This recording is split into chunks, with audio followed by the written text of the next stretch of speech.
Olá! Já parou para pensar que as vozes de 17 profetas do Antigo Testamento, escritas há milhares de anos, ainda ecoam com mensagens super urgentes? Mensagens sobre justiça social, liderança e esperança, tudo para o nosso mundo de hoje? Parece distante, né? Mas vamos mergulhar nisso para entender o que eles realmente queriam dizer. O nosso caminho aqui vai ser bem direto, mas, olha, revelador. Primeiro, a gente vai entender o que era de fato ser um profeta naqueles tempos de crise. Depois, vamos acabar com aquela confusão de maiores e menores. Na sequência, a gente vai conhecer as 5 grandes vozes que moldaram a história.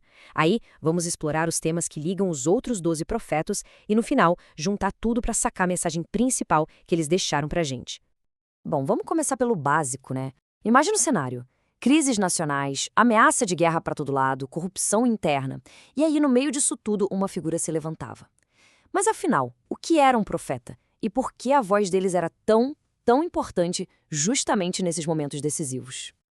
Pois é, a pergunta de US$ 1 milhão é essa. Será que eles eram só, sei lá, videntes que previam o futuro? A resposta, olha, é bem mais profunda e com certeza muito mais impactante do que a gente imagina. A missão de um profeta tinha, assim, várias frentes. Eles eram, sim, a consciência do povo, sabe, denunciavam a corrupção, a idolatria, a injustiça contra os mais fracos, mas a coisa não parava na crítica, não. Eles chamavam a arrependimento, mostravam um caminho de volta, anunciavam o juízo, claro, as consequências inevitáveis das ações do povo, mas, e isso aqui é fundamental, eles sempre apontavam para uma luz no fim do túnel, para uma esperança, uma promessa de que as coisas podiam ser restauradas. Agora, vamos para uma dúvida muito comum. Com certeza, em algum momento já apareceram por aí os termos profetas maiores e profetas menores, né? Mas afinal, o que isso quer dizer? Vamos resolver esse mistério de uma vez por todas. Então, a resposta é surpreendentemente simples e, olha, não tem nada mais nada a ver com a importância deles. A diferença é só uma questão de organização, de tamanho dos textos originais. Os chamados profetas maiores escreveram 5 livros bem longos, grandões mesmo, já os profetas menores são uma coleção de 12 livros bem mais curtinhos. E, gente, esse ponto é crucial. Precisa ficar muito claro. Maior não quer dizer mais importante, e menor não quer dizer menos relevante. De jeito nenhum. A mensagem de um profeta menor, como Amós, falando sobre justiça social, é tão poderosa quanto as visões de Isaías, que é um maior. É só, literalmente, uma questão de quantas páginas o livro tem.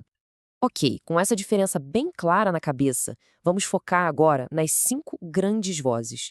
Cada um desses profetas, os maiores, deixou uma marca única em épocas de muita, mas muita crise e transformação.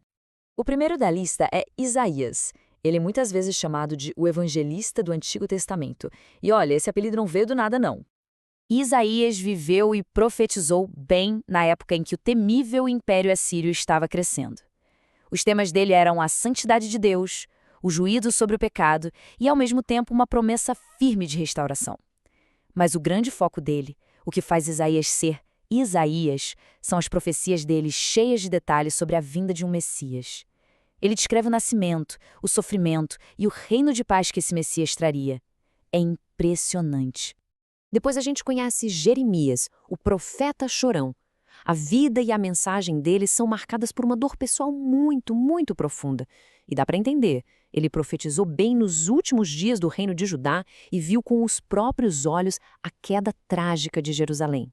Jeremias avisou, sem parar, sobre a destruição que estava vindo pelas mãos da Babilônia. Os temas dele eram o pecado, a injustiça social e o exílio. Só que no meio de todo esse lamento, ele trouxe uma das promessas mais revolucionárias de todas, a de uma nova aliança.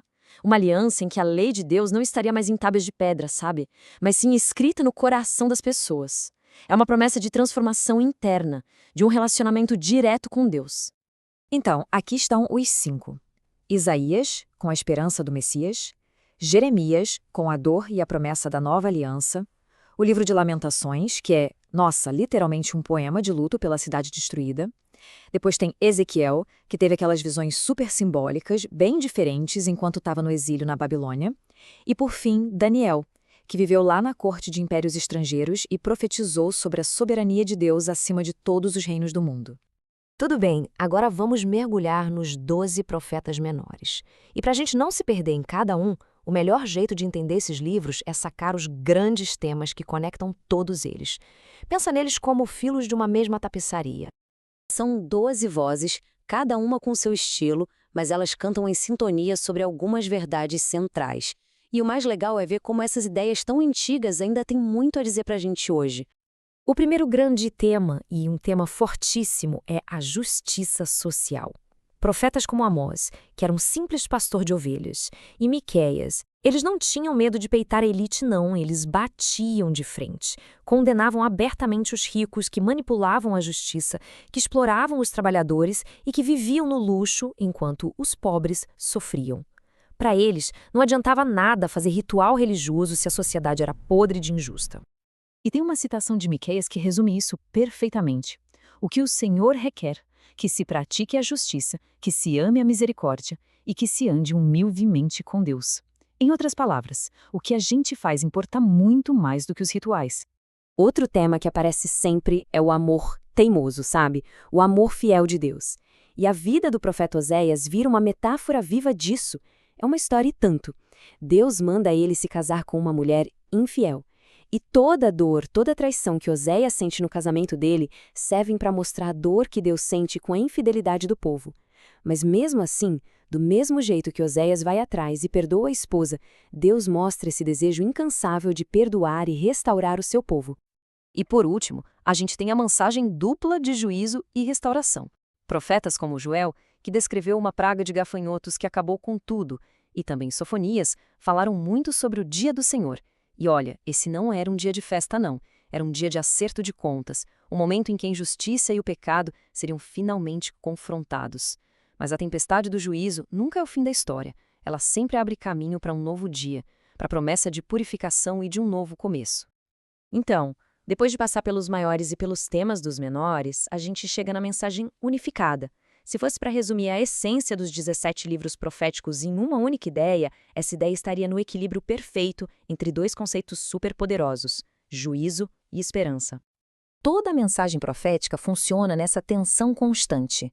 De um lado, o juízo, que é um chamado para a realidade, um reconhecimento honesto da nossa capacidade de cometer injustiça, do nosso egoísmo, é o diagnóstico sério da condição humana. E do outro lado, a esperança, uma declaração cheia de confiança de que a história não acaba no caos. É a promessa de que Deus vai intervir, trazendo Messias, uma nova aliança e, no fim, o seu reino de paz e justiça. E isso tudo leva a gente a uma reflexão final. É só abrir o jornal ou ligar a TV. As manchetes de hoje estão cheias de histórias de injustiça, de corrupção, de desespero, bem parecido com os tempos dos profetas. A mensagem deles, então, lança um desafio. Como é que a gente, hoje, pode encarar de frente as injustiças do nosso tempo e, ao mesmo tempo, alimentar uma esperança radical por um futuro melhor, um futuro de restauração? Como esse equilíbrio antigo entre juízo e esperança ainda pode mudar o nosso mundo?